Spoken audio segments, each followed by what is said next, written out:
vós, ó Cristo, Verbo de Deus. Se alguém me quer servir, que venha atrás de mim,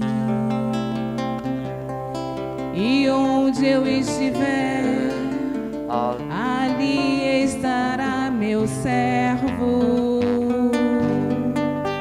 E onde eu estiver, ali estará o meu servo. Bendita, bendita, bendita é a palavra do Senhor. Bendito, bendito, bendito quem a vive com amor. Esteja convosco. Ele está no meio de nós. Proclamação do Evangelho de Jesus Cristo segundo João. Glória a vós, Senhor.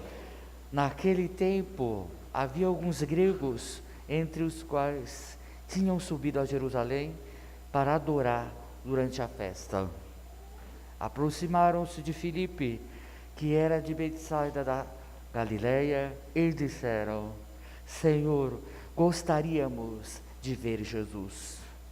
Filipe combinou com André e os dois foram falar com Jesus. Jesus respondeu-lhes: chegou a hora em que o Filho do Homem vai ser glorificado.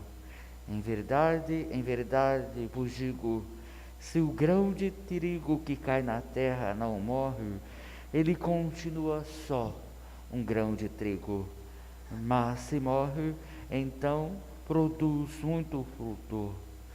Quem se apega à sua vida, perde-a, mas quem faz pouca conta de sua vida neste mundo, conservá-la-á para a vida eterna. Se alguém me quer servir, siga-me, e onde eu estou, estará também o meu servo. Se alguém me serve, meu Pai o honrará. Agora sinto-me angustiado. E que direi? Pai, livra-me desta hora. Mas foi precisamente para esta hora que eu vim. Pai, glorifica o teu nome. Então veio uma voz do céu. Eu o glorifiquei e o glorificarei de novo. A multidão que aí estava e ouviu, dizia que tinha sido um trovão. Outros afirmavam, foi um anjo que falou com ele. Jesus respondeu e disse: essa voz que ouvistes não foi por causa de mim, mas por causa de vós. E agora o julgamento deste mundo, agora o chefe deste mundo vai ser expulso, e eu, quando for elevado da terra, atrairei todos a mim. Jesus falava assim para indicar de que morte iria morrer. Palavra da salvação. Glória a vós, Senhor. Se o grão de trigo cair na terra e morrer, produzirá muito fruto. Aprendeu a obediência e tornou-se a causa de salvação eterna. Concluirei uma nova aliança e não mais lembrarei o seu pecado. Não retirei de mim o vosso Santo Espírito. Ora, meus irmãos e irmãs, diante do pedido, que Filipe, um dos discípulos de Jesus, pede a respeito de uns gregos, queriam ver Jesus, Jesus aproveita a deixa e faz uma catequese, faz uma homilia sobre a sua morte. Uma morte libertadora, redentora.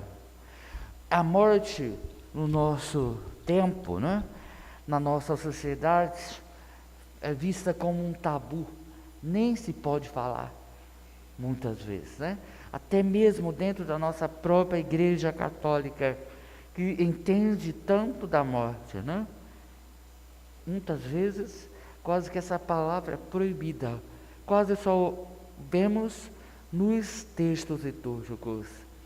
Por que não falamos no dia a dia? Claro, no sentido da morte que Jesus dá. Depende do sentido de morte também que a gente fala.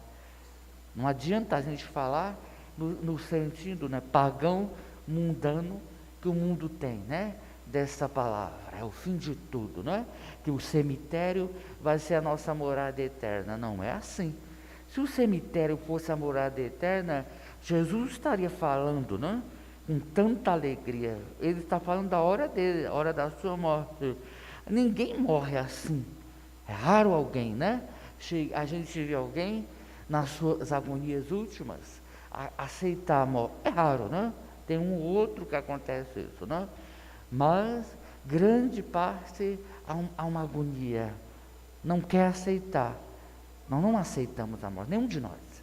O Papa não aceita, os bispos não aceitam, os padres não aceitam, os diáconos não aceitam, os seminaristas não aceitam, vocês leigos não aceitam. Há uma dificuldade. Os pagãos, os ateus também não aceitam, os judeus também não aceitam. Há grande dificuldade em todas as religiões, né? Os protestantes todos também não aceitam. Há uma angústia terrível, né? Dentro da humanidade, não aceitar a morte, né? Olha o que está dizendo aqui, o versículo 12, né? Que foi a aclamação ao Evangelho. Se alguém me quer servir, que venha atrás de mim. E onde eu estiver, ali estará meu servo. Ora, onde Jesus está? Na cruz.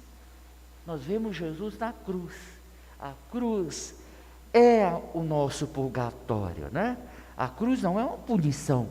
A palavra purgatório quer dizer purificação, né?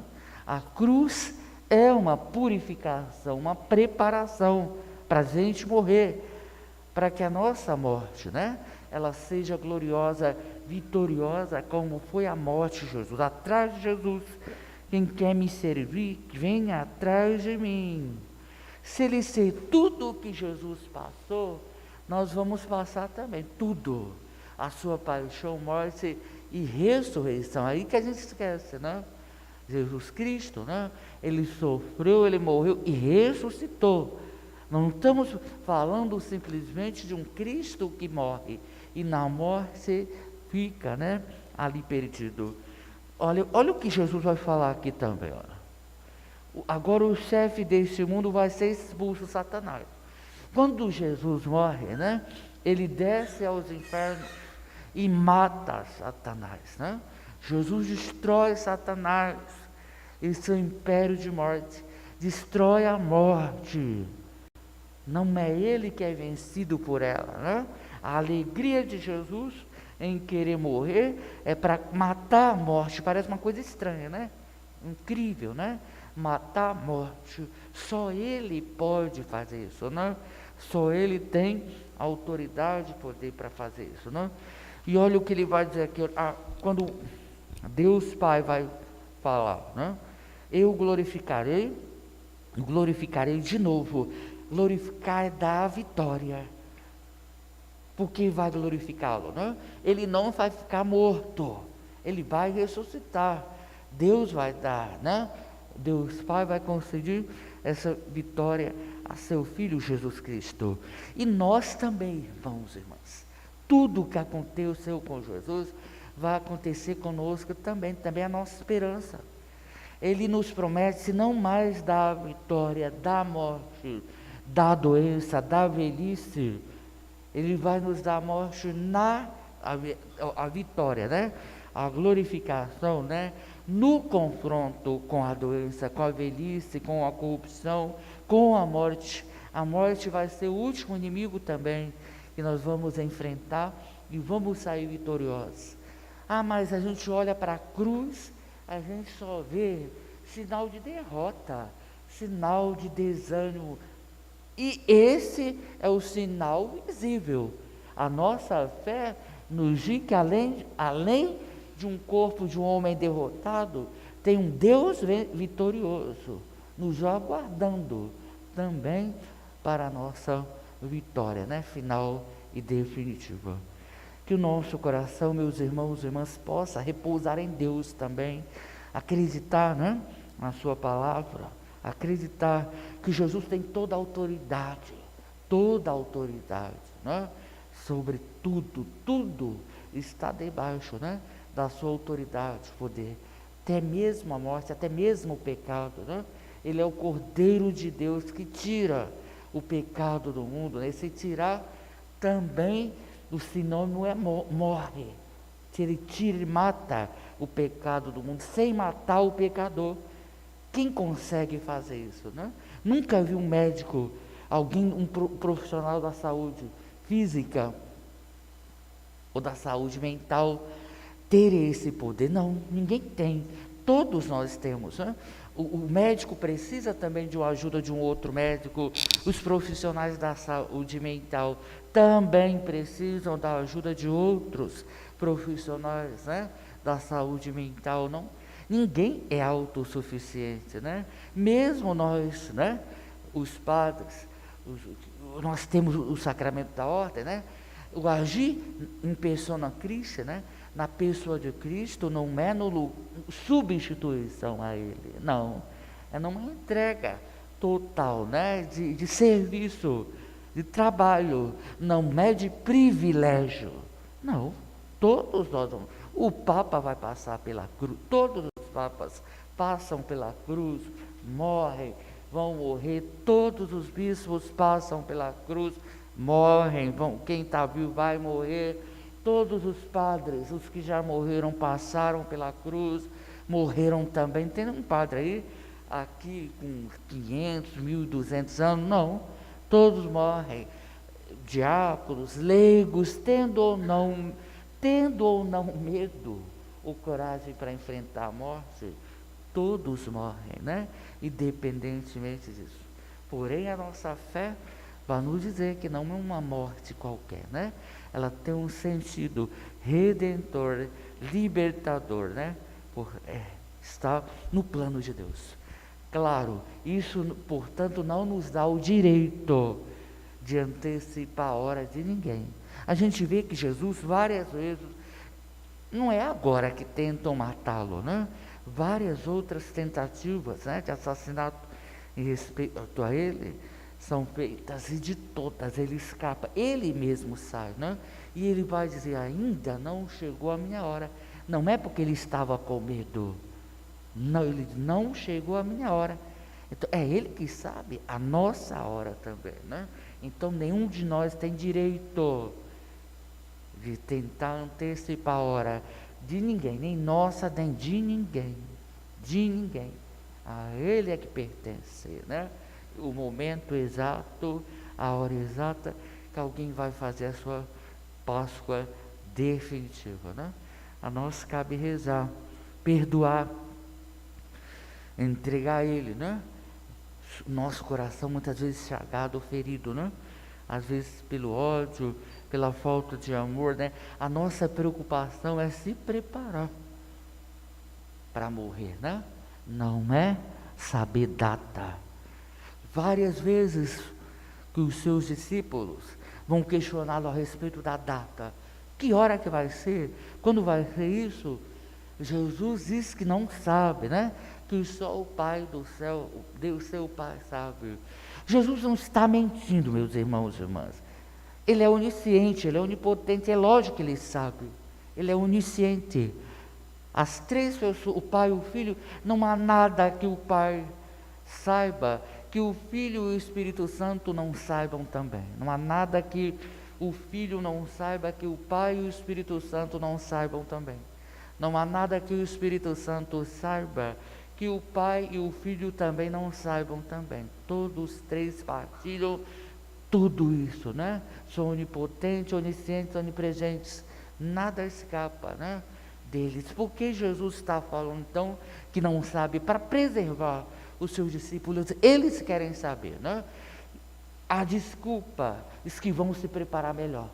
Isso é mentira. Se nós soubéssemos o dia da nossa morte, a data exata, claro que a gente diz que iria se preparar melhor. Deus sabe que isso tudo é mentira. ia provocar, pelo contrário, nós iríamos cair, né? Numa situação muito horrorosa.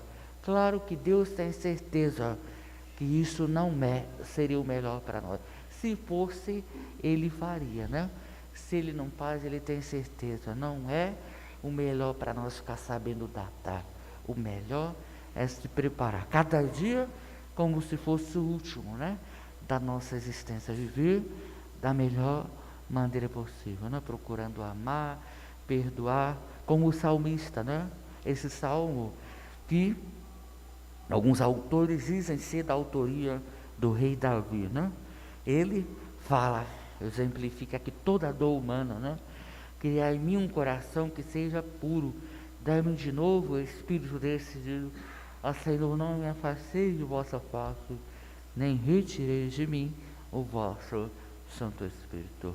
Deus está com o seu coração generoso a nos perdoar, a nos colocar de volta, né? No caminho que leva para a verdadeira paz, para a verdadeira salvação. Glória ao Pai, e ao Filho, e ao Espírito Santo.